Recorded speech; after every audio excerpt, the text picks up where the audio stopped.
গাজার গণহত্যায় ইসরায়েলকে বিপুল অস্ত্র দিয়েছে ভারত, পাঠিয়েছে 2596টি অস্ত্রের চালান। মধ্যপ্রাচ্যে ব্যর্থ ট্রাম্প নেতানিয়াহুর পরিকল্পনা।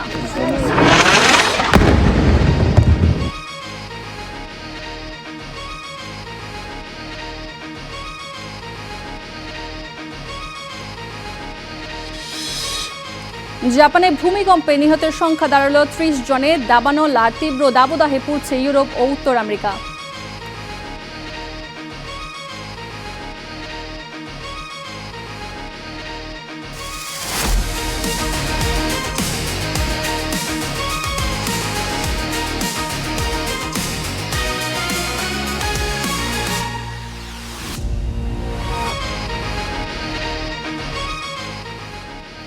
স্বাগত স্টার ওয়ার্ল্ডের সাথে আছি আমি সূচনা হাসান। দেখছিলেন শিরোনামগুলো।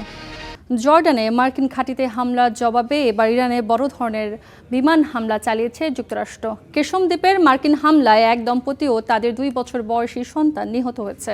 হামলা হয়েছে কৃষদ্বীপ, বুহেশ্বর ও ইরানের তেল শিল্পের কেন্দ্রস্থল খুজেস্তান প্রদেশের 4টি এলাকায়। জবাবে জর্ডান ও কুয়েতে পাল্টা হামলা চালায় ইরান।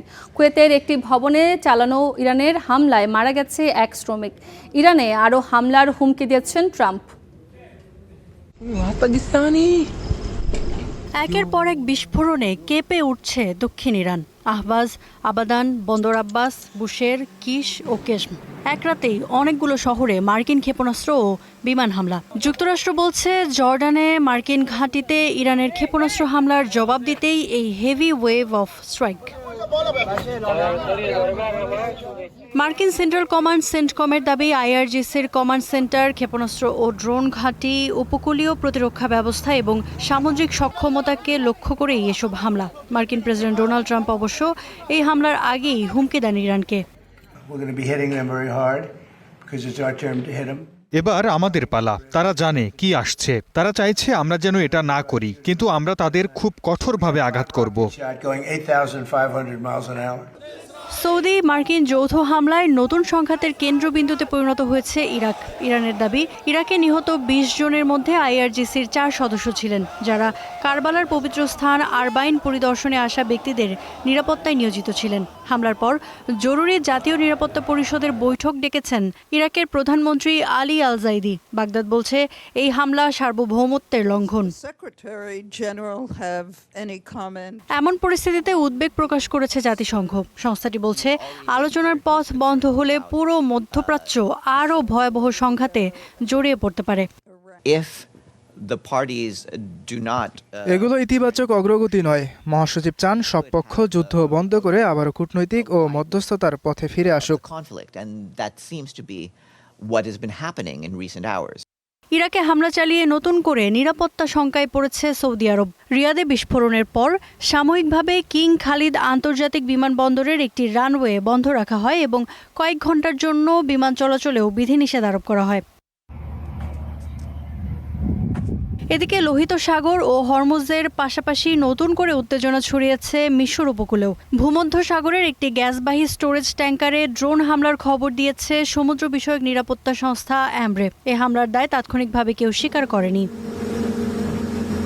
ইফফাতিরা, star news. ইরান যুদ্ধকে ঘিরে বাড়ছে আঞ্চলিক উত্তেজনা। ইরাকের মাটিতে সৌদি হামলা নিন্দা জানিয়েছে ইরাক। ইরাকের পপুলার মোবিলাইজেশন ফোর্স পিএমএফ এর ওপর হামলায় ক্ষুব্ধ দেশটির অন্যান্য শিয়া গোষ্ঠী। এদিকে বাব আল মান্দেব প্রণালীতে চলা বাণিজ্যিক জাহাজে টোল আরোপের কথা ভাবছে হুথি বিদ্রোহীরা। সব মিলে মধ্যপ্রাচ্যে বহুমুখী সংকটের জন্ম দিতে চলেছে ইরান যুদ্ধ।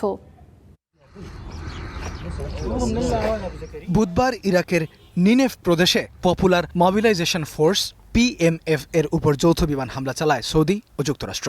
ইরান যুদ্ধ শুরুর পর এই প্রথম প্রকাশ্যে হামলায় জড়ালো সৌদি। ওয়াশিংটন জানায় সৌদির জ্বালানি স্থাপনায় অন্তত 30টি ড্রোন হামলার জবাবেই ইরান সমর্থিত সশস্ত্র গোষ্ঠীর উপর এই হামলা, যাতে মারা যায় 20 জন। ইরাকের মাটিতে সৌদি হামলা আবারও উস্কে দিল শিয়া সুন্নি দ্বন্দ্ব। অন্তরালে তৈরি হয়েছে অস্থিরতা। ইরাকের অন্যান্য শিয়া গোষ্ঠীগুলো এখন সংঘাতে জড়িয়ে পড়ার শঙ্কা তৈরি হয়েছে। واقعا فوجئنا فجر هذا اليوم باستشهاد পিএমএফকে লক্ষ্য করে চালানো এই জঘন্য হামলার জন্য সরকারের উচিত ইরাকের সার্বভৌমত্ব লঙ্ঘনের বিরুদ্ধে প্রয়োজনীয় পদক্ষেপ নেয়া। পিএমএফ একটি বৈধ ও প্রতিরক্ষামূলক সংগঠন যারা ইরাকের নিরাপত্তা রক্ষায় কার্যকর ভূমিকা পালন করছে। الفعل الشنيع هذا الفعل الجبان ইরাকের মাটিতে সৌদির হামলার বিষয়টি ভালোভাবে নেয়নি দেশটির সরকারও। ঘটনার পর প্রধানমন্ত্রী আলী আল জাইদি জাতীয় নিরাপত্তা পরিষদের একটি জরুরি বৈঠক ডাকেন। বৈঠকে দেশের সার্বভৌমত্ব লঙ্ঘনের যে কোনো চেষ্টা মোকাবেলার নির্দেশনা দেন তিনি। এদিকে হরমুজে ইরানের মতো বাবেল মানদেব প্রণালীতে চলা জাহাজের টোল আরোপের বিষয়টি বিবেচনা করছে ইয়েমেনের হুথি বিদ্রোহীরা। গত ২০ জুলাই এই পথে সৌদি জাহাজের উপর অবরোধ আরোপ করে এই সশস্ত্র গোষ্ঠী। তবে কবে থেকে এটি কার্যকর হবে সেটি এখনও জানানো হয়নি। সেটি হলে সংকটে পড়বে সৌদির জ্বালানি বাণিজ্য। হরমুজে ইরানের একক নিয়ন্ত্রণের ব্যবস্থা ভাঙতে চায় সৌদি যুক্তরাষ্ট্র। এ নিয়ে সপ্তাহ জুড়ে ওমানের সাথে ইরান সহ মধ্যপ্রাচ্যের বাকি পক্ষগুলোর বৈঠক হয়েছে। হরমুজে দুই দেশের যৌথ ব্যবস্থাপনা সংক্রান্ত একটি প্রস্তাব তেহরানকে দিয়েছে ওমান, তবে প্রস্তাবটি প্রত্যাখ্যান করেছে ইরান। এক ইরান যুদ্ধ মধ্যপ্রাচ্যে বহুমুখী সংকটের জন্ম দিতে চলেছে। ট্রাম্পও এই যুদ্ধ থেকে বেরিয়ে আসার কোনো পথ খুঁজে পাচ্ছেন না, ক্রমশ আঞ্চলিক সংঘাতের দিকে গড়াচ্ছে পরিস্থিতি। ইস্তিহাদুল মাহমুদ, স্টার নিউজ। আন্তর্জাতিক নিষেধাজ্ঞার মধ্যেই নিজেদের প্রতিরক্ষা ব্যবস্থা পুনর্গঠন করছে ইরান। কিছুটা নিজেরাই সংস্কার করেছে, বাকিটা বন্ধু দেশগুলোর সাহায্যে। রয়টার্সের অনুসন্ধান বলছে চীনের কাছ থেকে অন্তত 400 রকেট লঞ্চার কিনেছে ইরান। ম্যানপ্যাডস বা কাঁধে বহনযোগ্য এই রকেট লঞ্চারের প্রথম চালানটি দ্রুত ইরানে পৌঁছার কথা রয়েছে। হংকং ভিত্তিক একটি প্রতিষ্ঠানের সাথে চুক্তির আওতায় এই অস্ত্র পাচ্ছে তেহরান। যুক্তরাষ্ট্রের অব্যাহত হুমকি সত্ত্বেও চীনের অস্ত্র সহায়তা পাচ্ছে ইরান। শিগগিরই চীনের তৈরি 400 ম্যানপ্যাডস বা কাঁধে বহনযোগ্য রকেট লঞ্চার পেতে যাচ্ছে তেহরান, আর এটি হতে যাচ্ছে এমন অস্ত্রের প্রথম চালান। বার্তা সংস্থা রয়টার্স বলছে যুক্তরাষ্ট্রের সাথে যুদ্ধ শুরুর পর হংকং ভিত্তিক প্রতিষ্ঠান ঝংকিং বাওসাং ইন্টারন্যাশনালের সাথে অন্তত $70 মিলিয়ন অস্ত্র ক্রয় চুক্তি করে ইরান। ঝংকিং বাওসাং ইন্টারন্যাশনাল ইনভেস্টমেন্ট মূলত বেইজিং ভিত্তিক একটি প্রতিষ্ঠান। QW-12 ও FN-16 দুটোই কাঁধ থেকে নিক্ষেপযোগ্য ইনফ্রারেড প্রযুক্তিতে চলা ক্ষেপণাস্ত্র। এটি নিচু দিয়ে উড়ে যাওয়া যুদ্ধবিমান, হেলিকপ্টার ও ড্রোন ধ্বংসে সক্ষম। ওজনে হালকা, সহজে বহনযোগ্য এবং দ্রুত মোতায়েন করা যায়। 80-র দশকে আফগানিস্তানে রাশিয়ার বিরুদ্ধে যুদ্ধে তালেবানকে এই অস্ত্র সহায়তা দিয়েছিল যুক্তরাষ্ট্র। সে যুগে ম্যান্সপ্যাড ঘুরিয়ে দিয়েছিল রুশ আফগান যুদ্ধের সমীকরণ। যদিও এই সংক্রান্ত চুক্তি নিয়ে চীন বা ইরান কোনো পক্ষই রয়টার্সের কাছে কোনো মন্তব্য করেনি। কিন্তু প্রশ্ন হলো, অস্ত্রগুলো কোন পথে, কিভাবে ইরানের হাতে পৌঁছাবে? ধারণা করা হচ্ছে অস্ত্রের এই চালানটি পশ্চিম চীনের উড়োমুখী থেকে আকাশপথে প্রথমে পাকিস্তান ও পরে ইরানে স্থানান্তর করা হবে। যদিও পাকিস্তানের সামরিক বাহিনীর জনসংযোগ বিভাগ ISPR এই পরিকল্পনাকে বানোয়াট বলে মন্তব্য করেছে। রয়টার্স বলছে এর আগেও চীনের কাছে জাহাজ বিধ্বংসী ক্রুজ ক্ষেপণাস্ত্র কিনতে একটি চুক্তির দ্বার প্রান্তে পৌঁছেছিল ইরান। তবে সেই চুক্তিটি শেষ পর্যন্ত কার্যকর হয়েছে কিনা সেটিও এখনও নিশ্চিত নয়। কাজী শাহরিন, স্টার নিউজ।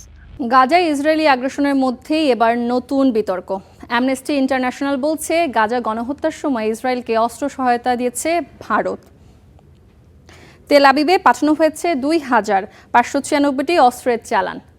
তবে নয়াদিল্লির দাবি, তেল আবিবের সঙ্গে প্রতিরক্ষা সহযোগিতার অংশ হিসেবে এই সহায়তা দেওয়া হয়েছে। গাজার ধসে পড়া প্রতিটি ভবনের নিচে চাপা পড়ে আছে হাজারো প্রাণের আর্তনাদ।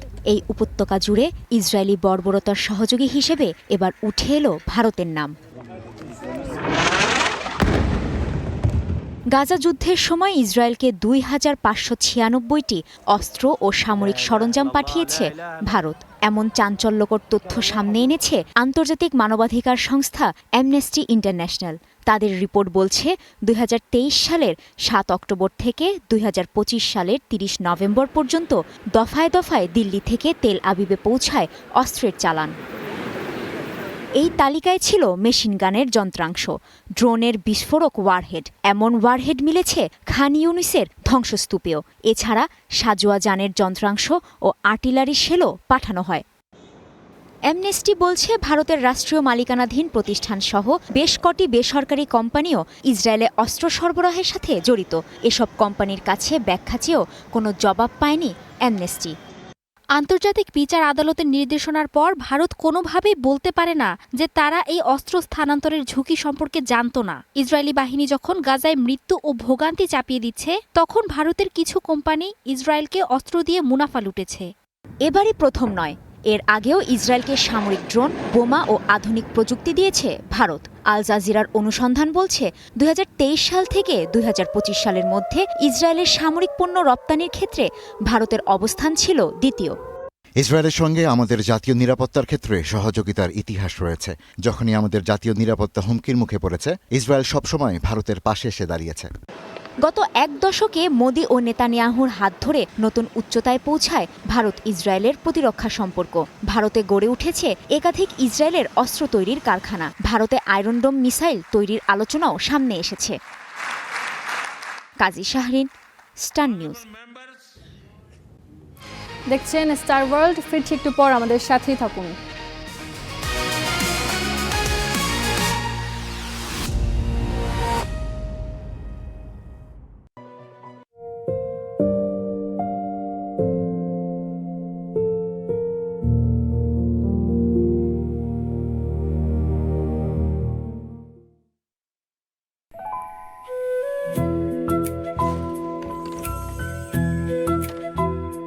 সাদা মেঘের মতো ওড়ে এক চিমটি মায়া, হালকা সুবাসে মিশে আগলে রাখা ছায়া, নরম হাতের ছোঁয়ায় স্মৃতির ওই ক্যানভাসে ফুডেলা হাসছে আজ মমতার সুবাসে।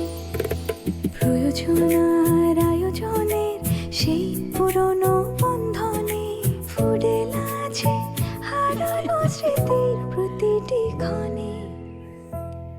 স্বাদ ও ঘ্রাণ একদম আমাদের বাড়ির ভাঙানো আটার মতো, তাই না? ফুডেলা, আটা, ময়দা, সুজি, শুদ্ধতায় পূর্ণতায়। ফুডেলা একটি নাবিল পণ্য।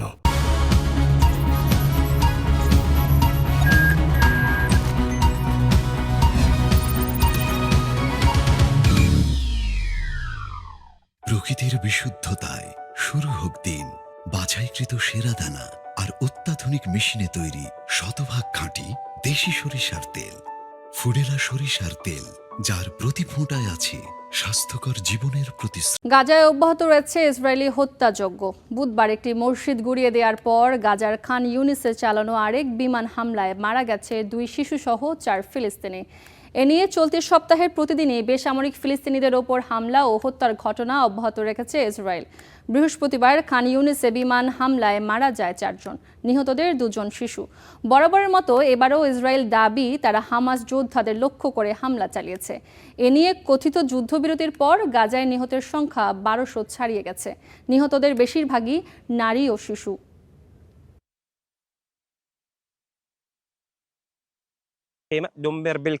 পঁয়ত্রিশটি তাঁবুর একটি ক্যাম্প ছিল এখানে, একটিরও আর এখন চিহ্ন নেই। তাঁবুগুলো মাটির নিচে চাপা পড়ে গেছে। এটাই যুদ্ধ, উচ্ছেদ, বাস্তুচ্যুতি, বিস্ফোরণ, শিশুদের চিৎকার। গত 3 বছর ধরে আমরা এই যুদ্ধের মধ্যেই আছি। হোয়াইট হাউসে একের পর এক বৈঠক। প্রতিবারই নতুন প্রতিশ্রুতি। গাজা হবে বিলাসবহুল সমুদ্র তীরবর্তী পর্যটন কেন্দ্রে, হামাস হবে নিরস্ত্র আব্রাহাম চুক্তিতে যুক্ত হবে নতুন দেশ, আর মধ্যপ্রাচ্যে ফিরবে শান্তি। এমনকি ইরানের শাসন ব্যবস্থা পরিবর্তনের আশ্বাসও ছিল ট্রাম্পের মুখে। কিন্তু 2025 সালের ফেব্রুয়ারি থেকে 2026 সালের ফেব্রুয়ারি পর্যন্ত ট্রাম্প নেতানিয়াহুর বৈঠকগুলোর প্রতিশ্রুতি আর বাস্তবতার যোগফলটা মেলে না একেবারেই। 2025 সালের 4 ফেব্রুয়ারি দ্বিতীয় মেয়াদে প্রেসিডেন্ট হওয়ার পর প্রথমবারের মতো হোয়াইট হাউসে নেতানিয়াহুকে ডাকেন ডোনাল্ড ট্রাম্প। হোয়াইট হাউসে তারা যখন একান্ত বৈঠকে, গাজায় তখন গণহত্যা চালাচ্ছিল ইসরায়েল।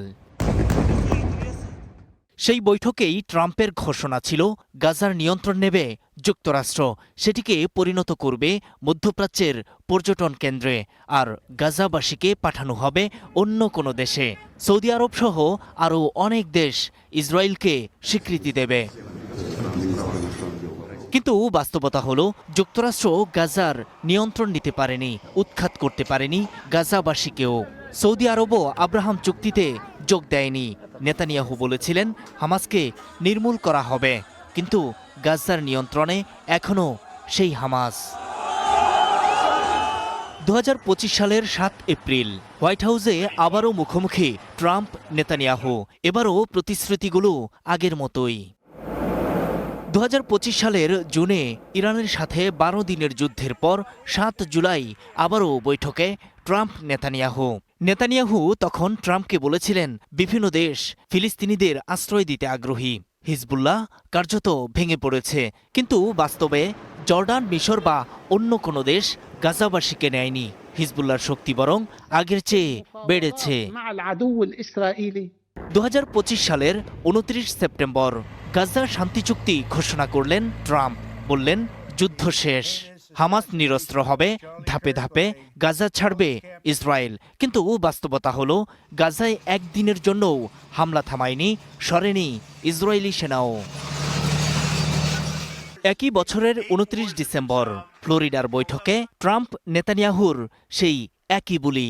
এরপর 26 সালের 11 ফেব্রুয়ারি হোয়াইট হাউসে দুই নেতার রুদ্ধদ্বার বৈঠক। ট্রাম্প বলেছিলেন ইরানের সরকার তিনি পাল্টে দেবেন। এর 2 সপ্তাহের মাথায় ইরানে মার্কিন ইসরায়েলের যৌথ হামলা। কিন্তু ইরানের শাসন ক্ষমতা পাল্টায়নি। কুর্দি বাহিনী দিয়ে ইরানে স্থলযুদ্ধের স্বপ্ন দেখেছিলেন ট্রাম্প। এরপর অস্ত্র পেয়ে গা ঢাকা দিয়েছে সেই কুর্দিরা। হরমুজে এখন আরও শক্তিশালী ইরান। 1 বছরে 6টি বৈঠক, প্রতিটিতেই বড় বড় প্রতিশ্রুতি। কিন্তু গাজা, হামাস, ইরান, হিজবুল্লাহ কিংবা হুথি সবাই যার যার অবস্থানে শক্তিশালী। আর নভেম্বরের মধ্যবর্তী নির্বাচন নিয়ে বিপাকে ট্রাম্প। অক্টোবরে ইসরায়েলের নির্বাচন সামনে রেখে তলানিতে নেতানিয়াহুর জনপ্রিয়তাও।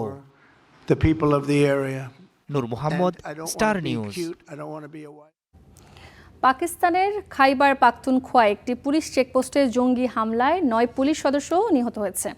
রাতভর নিরাপত্তা বাহিনীর সঙ্গে বন্দুকযুদ্ধে মারা গেছে 15 সন্ত্রাসী, আহত হচ্ছেন আরও অন্তত 28 নিরাপত্তা কর্মী।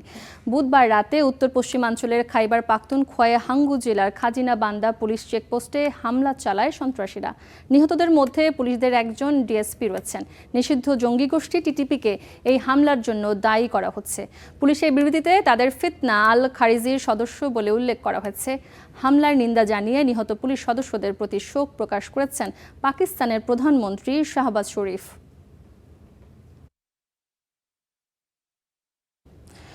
ভয়াবহ দাবানল ও তীব্র দাবদাহে চলছে ইউরোপ ও উত্তর আমেরিকা। গ্রিস, ফ্রান্স, স্পেন ও তুরস্ক সহ ভূমধ্য সাগরীয় অঞ্চলে তীব্র বাতাস ও উচ্চ তাপমাত্রার কারণে দাবানল চরম রূপ ধারণ করেছে। আগুনে পুড়ে প্রাণ হারিয়েছেন গ্রিসের 3 ফায়ার ফাইটার। সমুদ্র ও সড়ক পথে হাজার হাজার বাসিন্দা ও পর্যটকদের নিরাপদ স্থানে সরিয়ে নেওয়া হচ্ছে। দাবানলের কবলে পড়েছে ইন্দোনেশিয়াও। ধোঁয়ার ভেতর ছুটে চলেছে বিমান। সিনেমার দৃশ্য মনে হলেও আগুনের সাথে এভাবেই লড়ছে বিভিন্ন বাহিনী। গ্রিসের ক্রিট দ্বীপ এবং পলোপনিস অঞ্চলে ভয়াবহ দাবানল নেভাতে গিয়ে প্রাণও হারিয়েছেন ফায়ার ফাইটার। তীব্র বাতাসের কারণে দ্রুত আগুন ছড়িয়ে পড়লে আটকা পড়েন দমকল কর্মীরা। ক্রিটের রথিমনু উপকূল থেকে অন্তত 31 জন নাগরিককে উদ্ধার করে নিরাপদ স্থানে সরিয়ে নেওয়া হয়েছে। আগুনের তাণ্ডব ফ্রান্সেও। দক্ষিণ পশ্চিমাঞ্চলীয় জিরোন্ডে ছাই হয়েছে 42,000 হেক্টরের বেশি বনাঞ্চল। প্রায় 2,20,000 মানুষকে নিরাপদ স্থানে সরিয়ে নেওয়া হয়েছে। স্পেনের আর্তানা, কামোরা, কাস্তেলন সহ একাধিক প্রদেশে আগুন ছড়িয়েছে। এসব এলাকার হাজারো মানুষকে সরিয়ে নেওয়া হয়েছে। আমরা এই পাহাড়েই বড় হয়েছি। এই পাহাড়কে আগুনে পুড়তে দেখা সত্যিই হৃদয় বিদারক। কয়েকদিন ধরে অতীতের কথাই কেবল মনে পড়ছে। এখানে বেশ কয়েকবার দাবানল হয়েছে, তবে এবারের মতো ভয়াবহ হয়নি। hemos estado cobijados entre las copas de estos pinos magníficos. দাবানলে পুড়ছে তুরস্ক। দক্ষিণ পশ্চিম মুগলা অঞ্চলের কৃষি জমিতে লাগা আগুন এখন বনজুড়ে ছড়িয়ে পড়েছে। একটি হাসপাতাল ও শতাধিক বাড়ি খালি করা হয়েছে। নতুন করে আগুন ছড়িয়েছে কানাডার ব্রিটিশ কলম্বিয়াতেও। শুধু ইউরোপ নয়, দাবানলের কবলে পড়েছে ইন্দোনেশিয়ার কালিমান্তান প্রদেশ। পুড়ে ছাই হয়েছে অন্তত 55 হেক্টর জমি। আগুন ছড়িয়েছে অন্তত 120টি এলাকায়। মানবসৃষ্ট বৈশ্বিক উষ্ণায়নের ফলে প্রতি বছরই দাবানলের তীব্রতা বাড়ছে বলে মনে করছেন জলবায়ু বিশেষজ্ঞরা। ইস্তিহাদুল মাহমুদ, স্টার নিউজ। এই ছিল আজকের স্টার ওয়ার্ল্ডে। এতক্ষণ সাথে থাকার জন্য সবাইকে ধন্যবাদ।